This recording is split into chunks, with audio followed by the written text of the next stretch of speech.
Hello, everybody. Oh God, this is Yeah, I know. I'm fanboying already. Yeah. Ariel, thank you for coming on today. And I'm just for the recap here. I'm sorry I'm outside, but I think it's hilarious that there's literally a symphony of birds out here chirping. It couldn't be more hilarious talking to you here. I But don't get that many on a meditation. yeah, I know. I wish I could do this. Yeah, if this could be more regular, that'd be awesome. Yeah, yeah. um, but cool. Thank you for coming by. I really just can't wait to dig into this. Yeah, welcome. Thank you. My joy and pleasure to be here, and I am loving hearing the birds. Yeah, of course. Yeah. So I want to get into birds and all that neat stuff, but man, I honestly don't know where to start with asking you questions because it kind of can go in a million directions. I have art degrees myself. I'm into Tom and I are both into NLP. We're both talk about basically half of your CV on Wikipedia, like unrelated to you, but like all those topics. So like really we could dive in almost anywhere here. So I just thought I'd maybe open it to you and just kind of give us sort of a how you got here kind of thing and what drives you, that sort of thing. And then we'll dive into all the other stuff. Awesome. So hi, everyone. I'm Ariel. I was going to say what drives me. My husband. No, I drive myself. Yeah.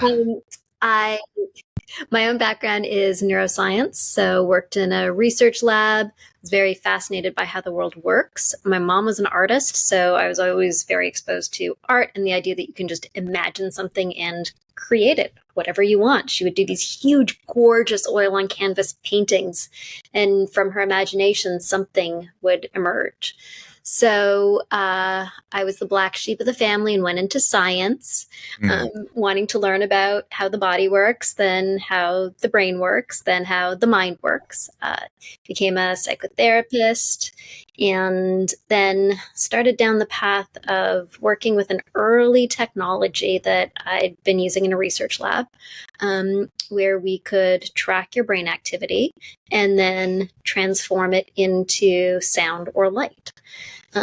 And so from there, we were trying to figure out what is the best use of this incredible tech. And as a therapist, I was always trying to get people to meditate. They could never do it. I could never do it, even though I'd be trying to teach my patients. And as somebody who was also in neuroscience research, I knew all the phenomenal studies and the impact of meditation on the brain. But I sucked at meditation because I just couldn't figure out how to do it and what was going on in my head. And so we had this huge light bulb moment where we realized this technology that was giving us some insight into brain activity, we could maybe apply to meditation. And because the basic paradigm that we were using was using the change in people's brain waves to control the lights, control the sound, etc. And so rather than getting someone to like focus really hard to make the light get brighter, or like, relax deeply to lower the sound in the room, we could instead use that feedback on the fact that they were focusing or relaxing to teach them how to meditate. And that every time, the light bulb got brighter and we were saying, great, you got the light bulb brighter. What their brain was really learning was, yes, focusing is great. Yes, keep focusing. And so from there, the Muse was born, and we went on the incredible adventure of creating an EEG tool that helps you meditate that was like in Best Buy in 2014, probably a little ahead of its curve. And now I have the joy and pleasure of teaching people about meditation, the brain, sleep, and the amazing technological tools out there that can help you do it better. I love it. Oh my God, I got 10,000 questions now. Yeah, I just want to tell you that the piece about teaching people is what I've used. I've told this story to probably 100 people, and I love that I get to tell you now. But my daughter, when she was about 8, saw me with this crazy thing strapped to my head and was like, what the hell is that? And I was like, okay, it's this Muse headband that does this, that. She's 8, but she's super curious. She's my artist in the group and super, super into it.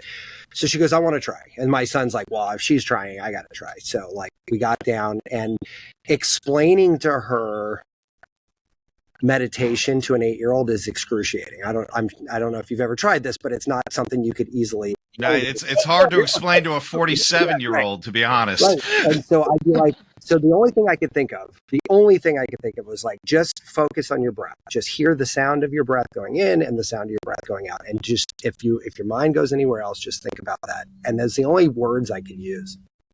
Well, damn, if she didn't within 30 seconds start getting birds, I was like, oh my God. Like, and then what was even more fascinating is once she figured that out, it was like a muscle memory. She knew how to tap right into it. And my son did the exact same thing. He's a couple years older than she is, but like the fluidity in which they can drop in and out of this now, just having something say, no, this is the right thing, it was like instantaneously amazing to me. And I just wanted to get to share that real quick, because I'm sure you've got 1,000 stories very similar, but it was really crazy to be able to watch that in real time happen. Awesome. Yeah, kids really get it so fast. And it's funny because when you're a kid who doesn't have good focus and people are always yelling at you like, focus, just come on, just focus. I know I have children, and I know that's temptation to yell at them in that way as well, to be like, can't you just focus? And then they have no idea what you're talking about. It's like, what do you mean? How do you do it? But then when you're able to give them the feedback and say, yes, this is focusing. Exactly. You got to the state. Go. Yeah, do more of that. Get it. Yeah. No. Yeah. Yeah. I love the fact that one, you have this art background combined with the science, right? So to be able to like work with both hemispheres is really cool. And I love the way that you described meditation, because we say, oh, clear your mind of all thoughts, and it's like, but you got to focus too, right? It's that I think you've cut out holes there as well. It's such an interesting concept. Sorry, you cut out. I did not hear what you just said. Oh my God, I'm sorry. Is it on my end? Yeah. Oh no. I'm going, everybody's cutting out. No, it's me. So I really, I think what I was saying was this two directions, right? We're concentrating, but we're also clearing our mind. And to be able to come at that from both the artistic side as well as the scientific side, and understanding what's happening in the brain, while at the same time entertaining and letting that exploration in that creative way is such an amazing thing. Thank you. Yeah, it was really fascinating as we were building the experience of Muse, because on the one hand, it has to be incredibly technically capable. I mean, this is a clinical grade EEG that can read your brain, dry sensor, get good contact in just a few minutes. Like, the technological feat of it was crazy. But then meditation is something that is very personal, spiritual, emotional, whatever you want to refer to it. It's, noumenal. It's non-tangible in many ways. And we are trying to take this beautiful, personal, non-tangible thing, use technology to make it accessible, and also not make it feel like technology. And so we went through all of these metaphors and this was the brilliance of Trevor Coleman, one of my co-founders. And we thought about what is the way that you intuitively teach somebody what is going on in their brain? Because you can't just say, this is what your brain is doing. So we created the metaphor that your brain is like the weather. And so when you're thinking, distracted, you hear it as stormy. And as you quiet the storm, what you're actually doing is you're focusing and calming your mind. But when you use the metaphor, as you quiet the storm, as it calms down, then the sounds get calm. And then when you're really focused, you hear the birds. So we created this audio landscape that sort of mirrors your own internal experience. So you're really listening to the sound of your mind. And it was that was really the key that allowed us to transform from this technology to this human experience where you get to feel like you know what you're doing in meditation. You're hearing your own meditation, and you're very intuitively being guided to the right place. Yeah, and I think that I think that is it's such a brilliant way to look at it. I really feel like and I'll tell you personally, I joked with you before we got on that I'd been trying to meditate since 1995. One of my original Qigong teachers was the first to show me a Taoist meditation. And I kept going, look, I'm having a real hard time. And in his perfect, like, broken English would say, oh, you might be meditate. That's the most important thing. And it was like, that was the answer to, I don't know how to meditate. So to be able to have a device that then said, okay, we're doing it now.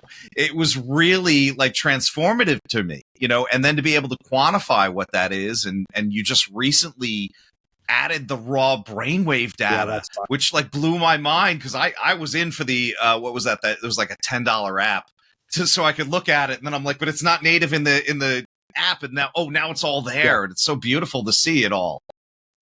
Thank you. Yeah, it's been, you know, quite a journey of developing the product. So we started first with just the mind meditation, and for anybody who doesn't. Actually, should we take a step back and actually explain what Muse is? Because I'm not sure. I think so. We probably jumped the gun there. We did jump the gun a little bit, but I will say, like, the user experience, just real quick before I forget, it is, I think, one of the real success factors of this thing, because out of all the devices that are out there, it really does lick the user experience thing, right? Like, and it just gets it so perfectly fine. And you're right, there's a lot of complexity behind the scenes here, and I think that's what's kind of kept me going a long time. I got a whole graveyard filled with gadgets that just, you're like, you know, like, you use them for a little while and you're like, I can't continue using this because it's just unpleasant to use, or it just doesn't work, or whatever, you know. So I'm glad we made something that was pleasant and actually worked. I mean, that was the dream this whole time, that this thing could actually get you to meditate and actually move you forward in the process. And it's slightly unbelievable that it actually worked. So it's slightly unbelievable. Yeah, I can see that. Yeah, so to walk us through what it is, I guess. Yeah, that's probably a good thing. We're all Muse heads over here, so let's take a step back. I like that idea. Sure. So I'm going to grab one right here. Yeah, sure. Mine's upstairs on my desk where I should be. Well, look. Do you want the S? Do you want Muse 2? Yeah, which dedicated Muse users. Wow. Yeah. Did you ever get the glasses? Those came out in 2017. I saw them and I was like, I want them, but you know, I was like, I don't know if I need the glasses too. I didn't. Now I feel like I gotta go get the glasses off of eBay. It's a very short-term product. Yeah, you could only find them collectors on eBay. So what Muse is, it is a brain sensing headband that tracks your brain activity and gives you real-time feedback on your brain to improve your meditation, improve your sleep, and improve your overall brain health. So we've been talking about the meditation feature this whole time. And so what you do is you slip Muse on, just like a pair of glasses. There's EEG sensors on the forehead and behind the ears. And in the same way that a Fitbit might track your movement or a heart rate monitor tracks your pulse, this is tracking your brain activity. And what it's able to do is give you real-time feedback while you meditate to know when you're meditating. We all know meditation is super good for us, but incredibly hard to do. You know, you sit there trying to meditate, your mind wanders all over the place, and you're like, am I doing this right? So with Muse, we solve that problem by letting you hear your mind during meditation. So when your mind is wandering, you hear it as stormy. When you come to quiet, focused attention, you quiet the storm. When you're super focused, the birds start chirping. And these are very rewarding signals that tell your mind and your brain that it's doing the right thing. And so very quickly, you're able to establish a meditation practice, and then you're able to see your data. So not only do you know in real time what you're doing, but you can actually then see charts, graphs that actually show you what your brain was doing moment to moment, how good your meditation was, and how your meditation is improving over time. And I think you nailed it on the head. I think it's definitely better than a Fitbit. But you know, the ability to see how we're doing and get that live feedback, right? You know, we'll go find a meditation teacher, which I think is a great thing too, and we'll sit there and we'll listen to what they say, but they don't know what's happening on the inside to us, right? They don't get what's going on inside our own brain. But to be able to hear that live is so great. I just, oh God, I feel like I'm just gushing. But But like one of the other things that I really love about this, and you've got all these logos on your website now, right? NASA, MIT, Harvard. Like, you know, I had somebody say, "Oh, it's just another toy" once. And I went, no. This is a research grade device, and it's accessible, right? It's not tens of thousands of dollars. And yes, it's an investment, but you know, somebody asked me, you know, they were quoting me in an article on meditation, and they said, what's the most important piece of equipment you have for meditation? And it's like, well, really, you don't need anything. And they're like, oh, you're going to say a cushion or, you know, perhaps, you know, a CD or something. And I'm like, no, it's this headband. Trust me, it's this. So, you know, I've been a big fan for such a long time. Oh, that's awesome. Thank you. Yeah, and on the logos on our website, so we've been very, very fortunate. We came out in 2014, so it's been exactly 10 years.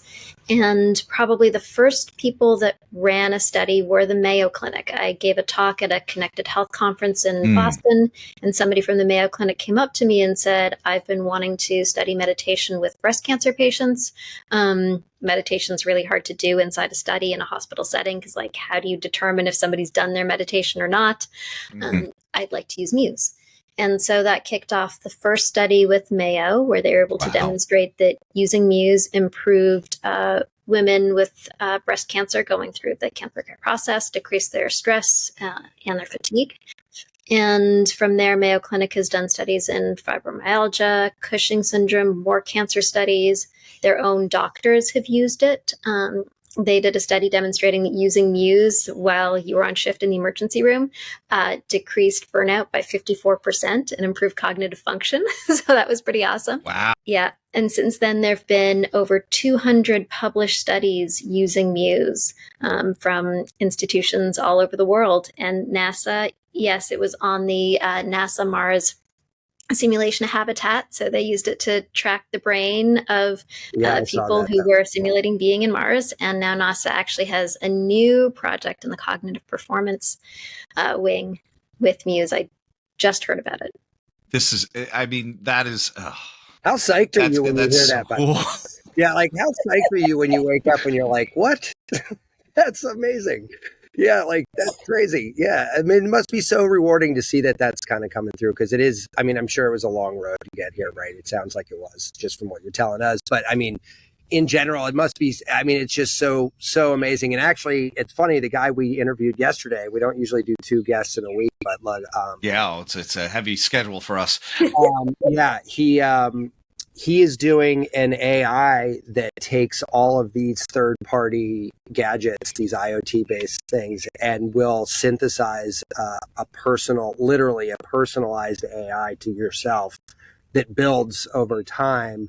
He's got a 30-year clinical practice with really high-performing professional athletes, and just kind of knows what makes those people tick, and he's collecting information. So I see a world where he's absorbing your data and the Oura Ring data and the, you know, Fitbit data and Garmin data and just kind of shoving it all together and getting even more insights when you start Venn diagramming, like, oh, here's my this data and this data and my Muse data and putting it all together. And that's going to be available to, you know, individual people, albeit super expensive. It's not a cheap service, but it's cool that it's possible, right? Like we're at least possible. Yeah, we're at the point where we're getting to possible for the recommendations and the nudges. You know, this is always the dream. Can I have an AI health coach that nudges and encourages me before I do the bad behaviors, that understands my motivations and, you know, delivers them to me in the right way to actually get me to go to the gym and do the things that I'm supposed to be, quote unquote, supposed to be doing. Well, that you're talking about that still at like a macro level. Like this guy was saying that the data they've gotten so far would be like, if you, Matt Hampton, eat more than 30 grams of protein after 7 p.m., your sleep scores go up 27%. Like that's not data that you can find, you know, easily accessible. Like you need some next level tech to kind of even let you know that that's happening. And so that's where I think Tom and I get super excited because you're like, wow, that, you know, imagine what else. Well, and I think, even as part of Muse's journey to watch the evolution of not only the product, but the services you offer, and see you aiming at being as complete as it is, right? I mean, with the cloth headband invent, you basically opened up sleep study, opening up to third-party apps and having things like Mind Lift, which is like a little bit more biofeedback, maybe. You've opened up the sandbox. You let other people play in it, and I think you're getting this beautiful synergistic effect where not only are you refining the tool in the process, but other people are adding into it. And like, God, Muse professional, Muse ambassador, you name it, I'm on that part of your website. So it's so fun to me when I see you partnering with like an app like Aura. Right. And then now I can listen to the Aura while I'm doing the meditation and be exposed to other things, mindfulness and certain, God, I think they have some kirtans on that too. Failing, it's that there's too much information and too many things. It's actually like we joked earlier about focus, but it's like, something that we also need to learn. Like, you come into the app, and first we started with mind meditation. Then we're like, oh, well, we can put a PPG sensor on it to track your heart. Now we can do heart meditations. Now with that, we can do breath meditations. I love the fireworks. Yeah, I love the fireworks. I love it. It's fantastic. Now now 1,000 guided meditations across all sorts of different disciplines. Oh, now we can do sleep. We can track the brain while you sleep. We can help you fall asleep. Next, we have a really good pulse oximeter that's coming out in the next round. Oh, so it's just constantly. Where's that going? Like, Is it on the headband, or is that an extra and we piece? can do this, and we can do this, which can make the app a little bit overwhelming. You're like, there's so many things in here, and you're like, I think our next mission is, what is the way to streamline and focus this journey? So that's a good question, actually. What do you find people still? I mean, do you have a slant? Are people still using it one way or the other, or is it kind of, now that you've diversified, has it spread out pretty far? Like, or is it still like a meditation thing primarily? So that's a good question. So if somebody comes in looking for a meditation tool, then they primarily still use it, first and foremost as a meditation tool. Mind meditation, the focused attention on your breath with real-time biofeedback on your brain, is the most popular. Breath meditation is probably the next most popular, where you're learning different breath patterns. And then if you've come in from the sleep angle, because some people come to us not because they care about meditation at all, but they come in because they want to improve their sleep. So if you come in using it as a sleep tool, then you're primarily using it as a sleep tool. Right. And then we, now have a kind of overall brain health positioning, and we're moving more into the realm of we have a Stroop task in there. It's going to be able to record ERPs. We have more cognitive training tasks coming. So we also now have people coming in on the brain health in general angle. It's like, okay, what can I do for my brain? Well, it turns out if you meditate well, if you sleep, if you do, you can track your brain activity with cognitive tasks. And so now we're seeing a very complete kind of full brain health package. And then, as you mentioned, we have third-party apps like Mind Lift that does amazing neurofeedback training. Other people that have created cool music apps that you can use with Muse. Oh, sweet. So the ecosystem's really building. That's fun too. I didn't know about the music one. That sounds like a good idea and a perfect. Okay, what's the name of the music one? Because I'm going to download it while we're doing this. Yeah. So there's a Sensei World. I don't know if they're in market yet. Okay. I've seen them on the back end. So there's cool stuff coming.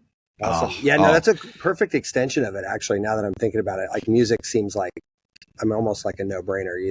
That would really flow. Yeah. So what? So where do we go from here? What do we got? I mean, it seems like you guys have really just put a gas pedal onto expanding all that this can be. I mean, is there any unexplored territory out there right now that we're looking at? Like, how do you improve on this? I mean, kind of everywhere. That's awesome. God, there's so many things that we're doing. One of my focuses right now is in clinical research. So Muse is now being used as a clinical sleep tool.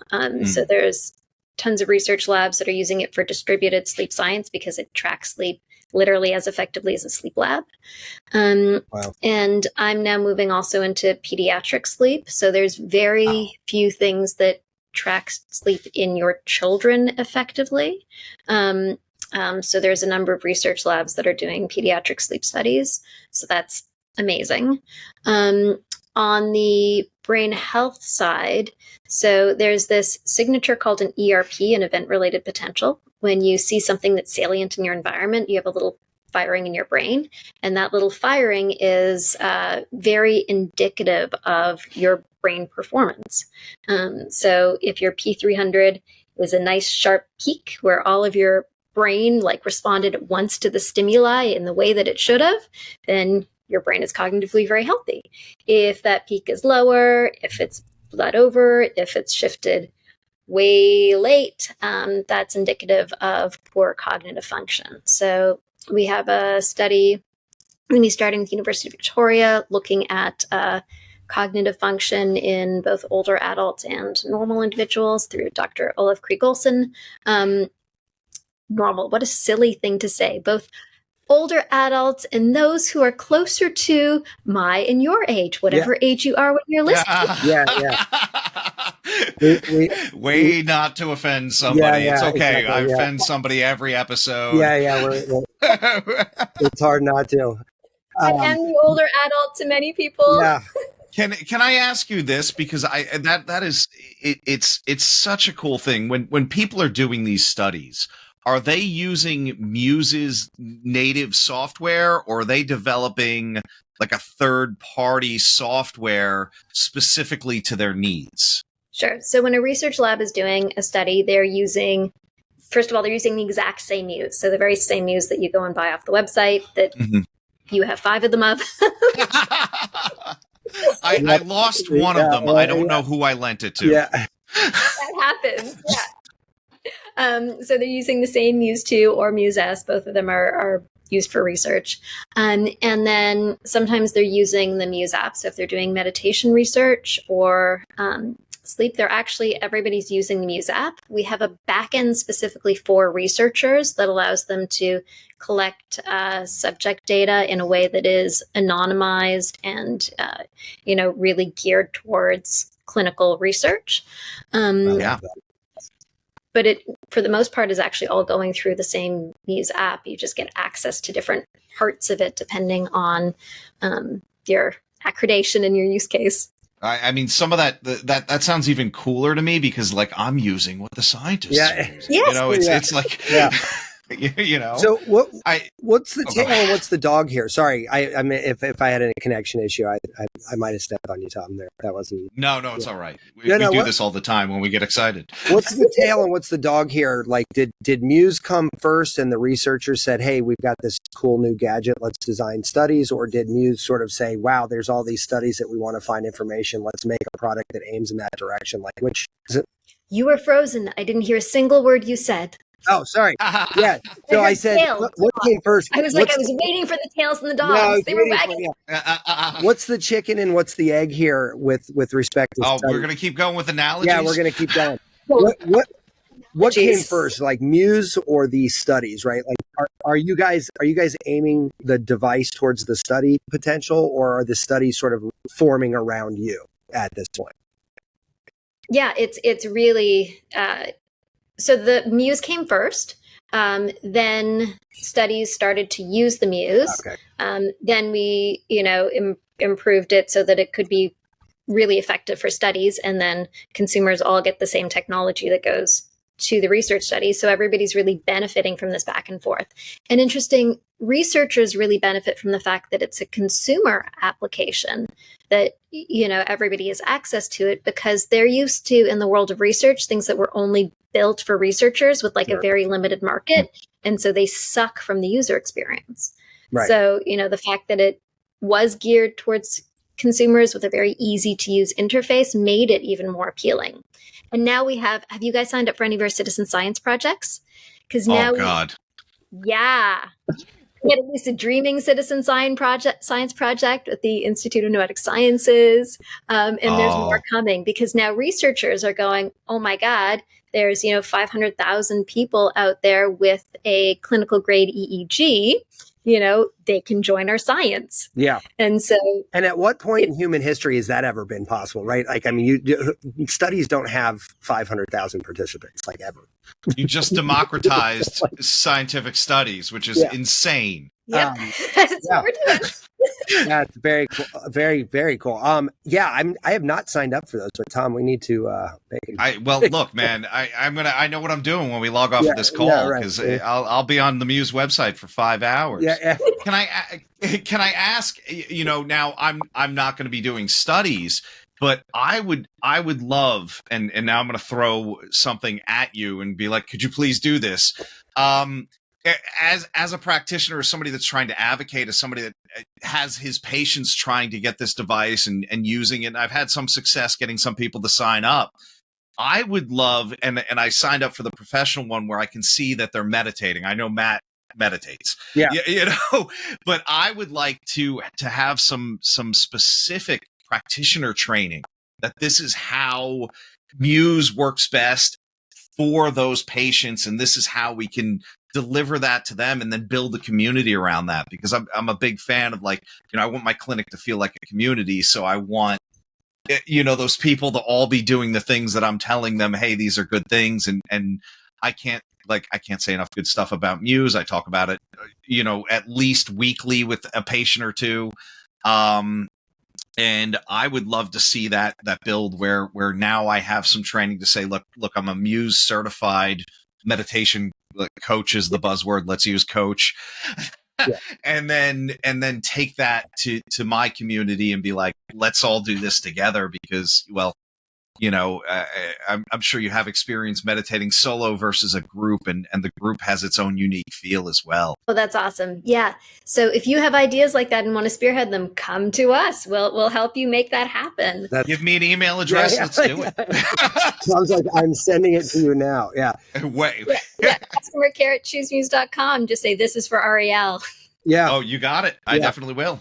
That's a cool idea, though, actually, now you think about it, because I think that's what we were talking about earlier, right? Like, these little micro communities, I think are becoming way more popular, right? Like, we used the analogy last night, you don't have to sell out Giant Stadium anymore. You can just pack a little neighborhood bar and probably be more impactful with your message, because it's like rabid fans of you, not this. Yeah, that group of people is so tight knit, tight in your niche that, like, they're pulling for you harder than 60,000 people. Yeah, and so I do like that idea. That is kind of a neat idea. I mean, are we just throwing ideas at Ariel right now? Because, like, I think we're just giving her more work. Yeah, she's like, I've got 5,000 things going. Don't add more. Yeah.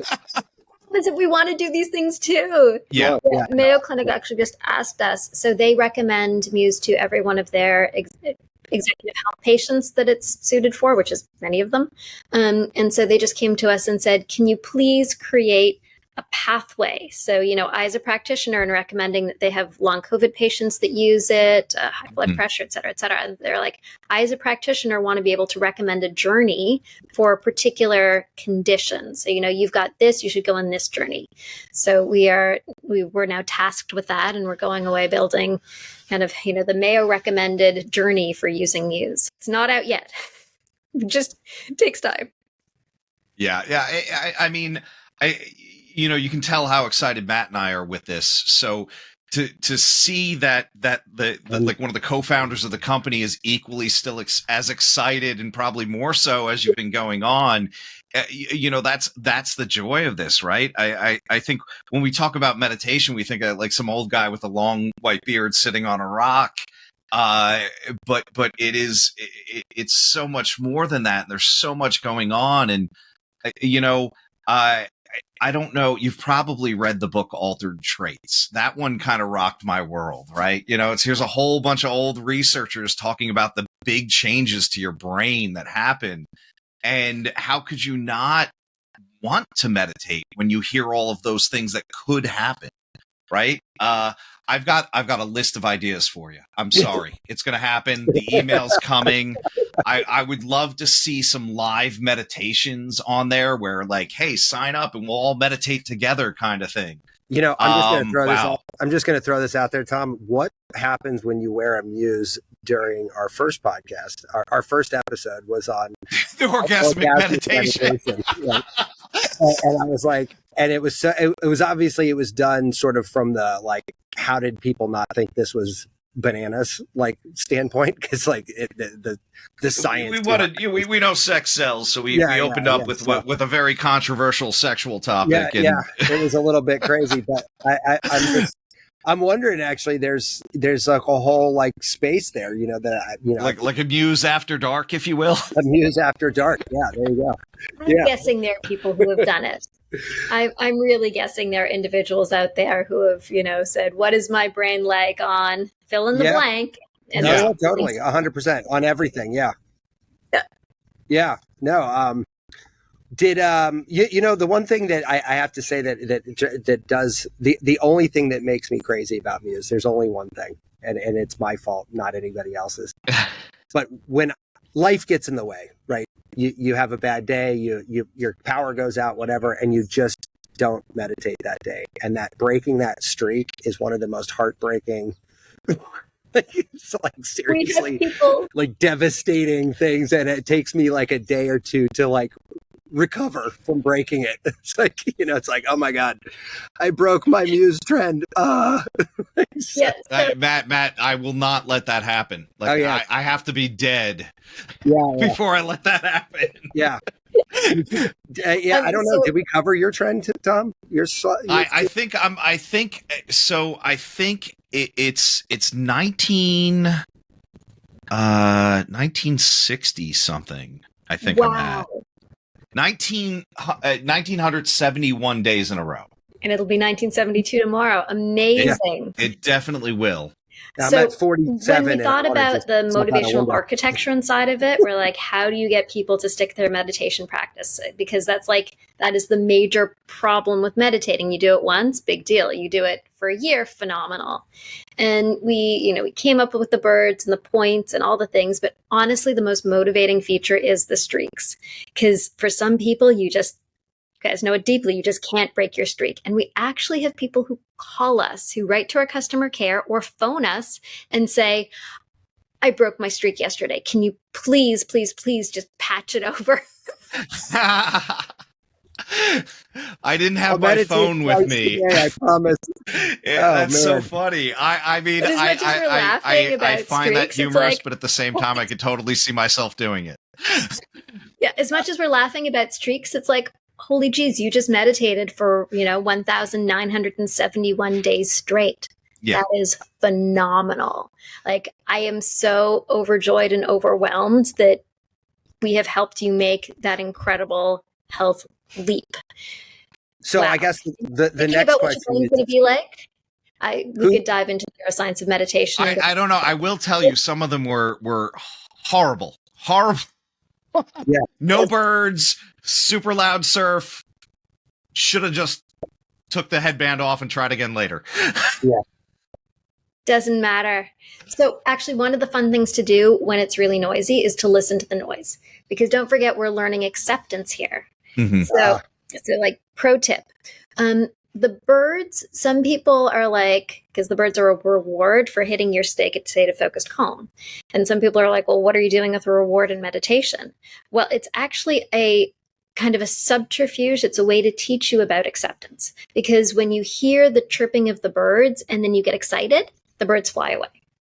So the only way that you can maintain the birds is simply being at peace and accepting the state that you're in, not getting too excited.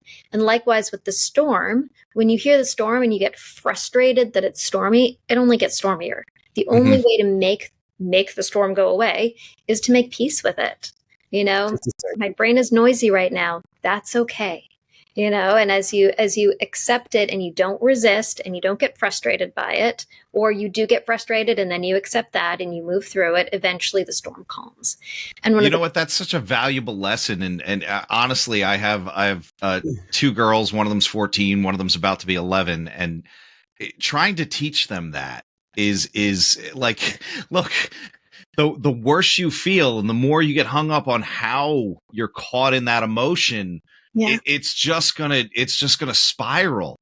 And to be able to sit there and go, look, this is where I'm at right now, but it's a temporary state, and if I just accept it, it's going to go away quicker. I think that is such a like, even if you're not using the headband, that is such a positive life tip right there. Life lesson. Except where you're at. I also like the pro tip for the Muse headband, because I can't tell you how many times that's happened to me. I'm like, God damn, this storm won't shut up. What's wrong with me?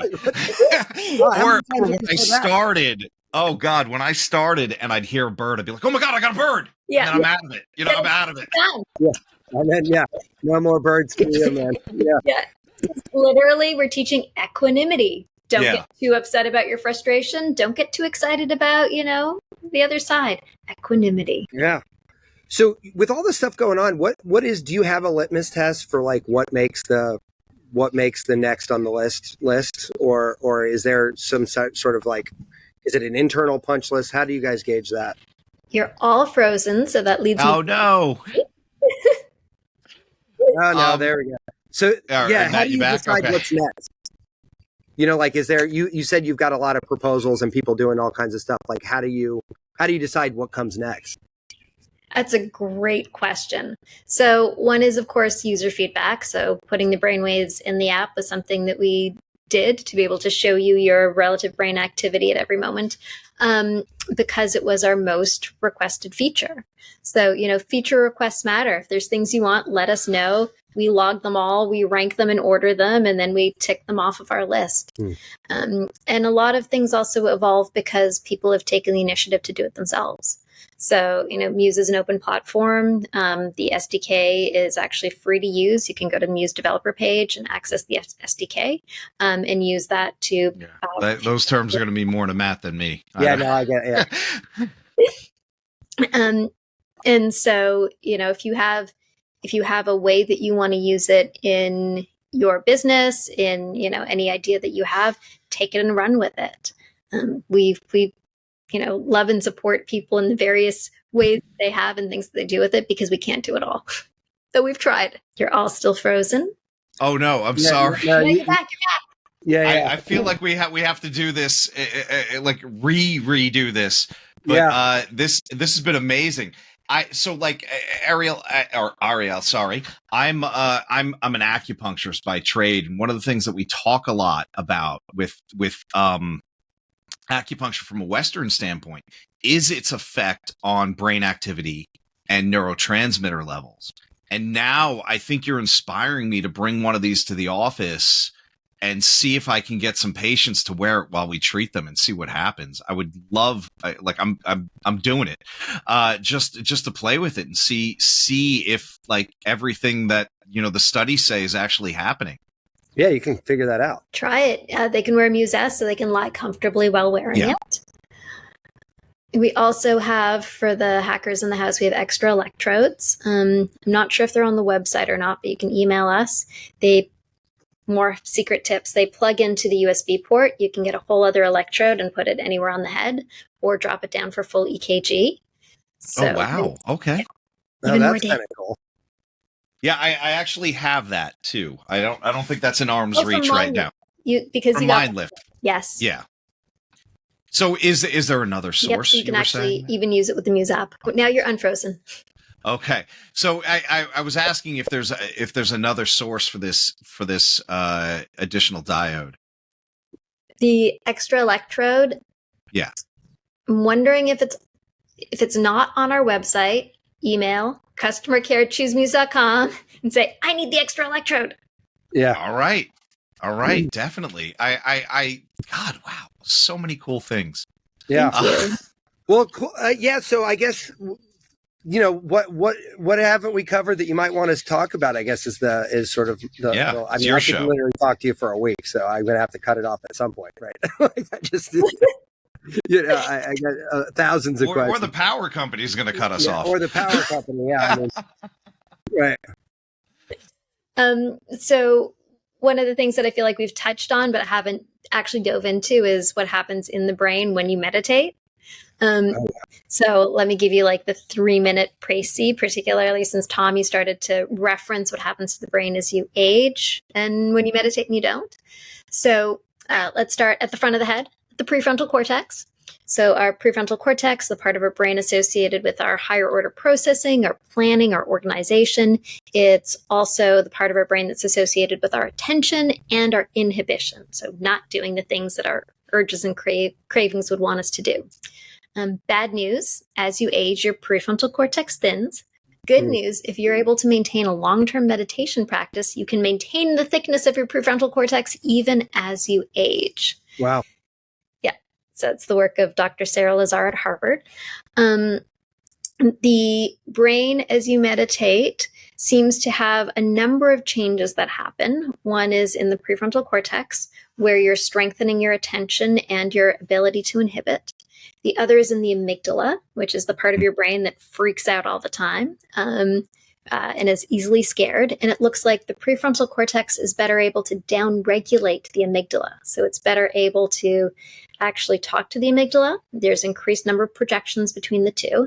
And so it's able to calm and relax and downregulate its activity. Wow. There's another part of your brain, the default mode network. I'm going super fast. I was going to ask you about that. I mean, I'm not in a rush. I hear this all day. So the default mode network, it's part of your brain between your prefrontal cortex and your PCC, or posterior cingulate cortex.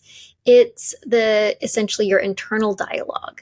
So when you ask somebody to just lie in an MRI and do nothing, think about nothing, just be, you're still going to see activity in this loop.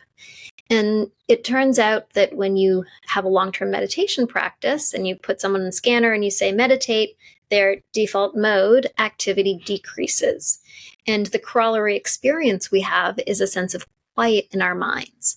So, in the more metaphoric way of talking about meditation, we say, the monkey chatter is quieting down. There's less voice in your head, less noise in my head.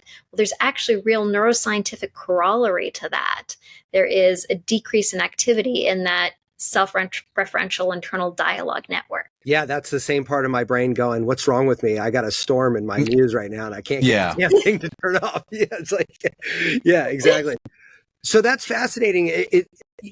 I have a cannabis accessory company as well, and we talk a lot with endocannabinoid people.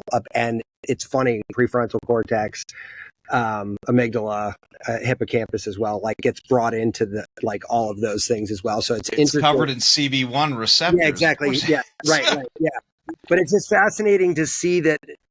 I'm always fascinated with how things overlap, right? And that nothing is in a vacuum, right? Like no matter what you're talking about, it's got 9,000 other dependencies on it, and as you're saying this, I'm like, man, it's just another overlap. And I just found it interesting. That's all. Sorry. Briefly. Yeah. I mean, and we also talk about flow state quite a bit, right? And the default network is key in that. So all of that's pretty crazy. So I guess I got a question. Like when you're finding these things out, is meditation sort of the way to keep these things healthy and firing, or can you actually rehabilitate them as well? Like you talked about it as like keeping the prefrontal cortex thick, but could you thicken it after it has already thinned if you didn't start meditating till later in life? Yeah, so there's some good research that actually looks at individuals who are in their 70s or 80s and begin a meditation practice, and they're able to see benefit from it, even starting meditation later in life. Oh, wow. So it's just like exercise. You can start exercise at any age. If you go into your aging graceful years with a fitter body, then you will be able to maintain your fitness more effectively. Mm-hmm. But If you start exercising when you're 80, it's still incredibly healthy and those muscles start to build and return. So crazy. It's never too late to start your meditation practice. Yeah. So on that note, can I ask what should, let's say, the average, aspiring meditator shoot for? Because this is a question that people ask a lot when you do, when you get quoted on meditation, and it's like, well, the classic is, if you have time to meditate for 20 minutes. If you don't, meditate for an hour. But that's a nice little fun little, twist there. But what should people be aspiring to do? What's a good practice? It's a great question. So in our studies with Muse, we have tested 10 minutes and 20 minutes per day, and both of those give efficacy. Interestingly, in the Mayo Healthcare Professional study, they looked at as little as 5 minutes a day, and there wasn't a huge difference in outcomes between those people that meditated for, say, 7 minutes or 10 minutes or 12 minutes. It's the consistency that matters. Mm-hmm. Oh, interesting. And so what we always recommend is when you're starting out, don't go for length, just small amounts. Start at 5 minutes, you raise it by a minute every few days or week. When you get to the point where you're now comfortable with 10, you can push it to 20 or 15 on days that you have it. But, 10 minutes of good meditation is better than 20 minutes of just trying to fuddle through it. Mm-hmm. Sure. If you do have the time, the sensations that arise when you're at 15 minutes and bored to tears and don't know what to do with yourself, those are also really meaningful, because that's when you're dealing with your internal physiology and managing through it. And that desire that you might have to, can't I just get up now? It's like, actually, no, you can't, because we're sitting and meditating and you'll be okay. That constant return to state is important training. But all that said, 10 minutes of Muse regularly seems to make significant impact. So if that's all you've got in your day, it seems to work. I feel like everybody should be able to carve out 10 minutes. Me saying that, I know Muse has logged a couple of 5-minuters on me. Yeah. Yeah. Okay. Stay consistent. But I will tell you, there's a couple that are at 11:50 p.m. and I'm like, if I don't get it in now today, I'm gonna break this. The number goes to zero. The number goes to zero. I'm getting a call from that. Yeah, exactly. But it's literally a Cinderella story right there. But to your point, that's sort of the point, right? Like if you can, even if it was at the literal 11th hour, it still happened on that day, right? So it's kind of like, I think giving yourself permission to be a human being with 2 kids and life and business and everything else going on, I think it's got to be as much a part of that narrative as actually doing the thing, right? Just figuring out how to be cool with it, right? Which I struggle with constantly, for sure. There's a Chinese martial art expression that'll say, ignore Kung Fu one day, it ignores you for 2. And I feel like that's like anything that's a practice, right? Really, it comes down to not how much you did, but were you consistently chipping away or adding, to something. And I think that's a real important part. And I think that's why I got to 1971. Yeah. So who do we know who the world Muse record holder is? Is there somebody that's got the longest streak right now? I'm just curious. Oh, I'm sure there is. I don't know offhand what it is, but I was just curious. Maybe in the 2000s. Yeah, people. It's been an honor to create this level of meditation enthusiasm. I was just curious. I'm like, I wonder who's out there killing it. I did see somebody tweet once, and they had a screenshot, and it was over 2,000, and I'm like, I hope that guy messes up. I hate to say that. I was like, I got to catch him, and I can't catch him going 1 for 1. Yeah. I need him to miss a day. Yeah, just, Find your motivation wherever you come. That's so funny. It was the dark part of meditation right there. Yeah. I hope that guy fails. So I have to sign off because it's... No. Thank you so much for being with us. Amazing. Let's do it again. Yeah, definitely. We'd love to have you back. And hopefully we'll have the technical issues worked out. Yeah, next time. I might have to pipe birds in next time because this was kind of fun to listen to the whole time. Cool. Well, thank you so much for your time, and have a wonderful weekend. I appreciate it. Yes. Thank you. Have a wonderful long weekend yourself. It's a joy and pleasure to be with you both. And much love. All right. Take care. And check out choosemuse.com, please. That's exactly right. Right. Bye. Be subversive, irreverent. Health is wealth, but you knew that. Everybody knows that. But so is following us on social media at Irreverent Health. And check out our website for more exclusive content at irreverenthealth.com. Oh, I like this. Thanks for tuning into this episode of Irreverent Health.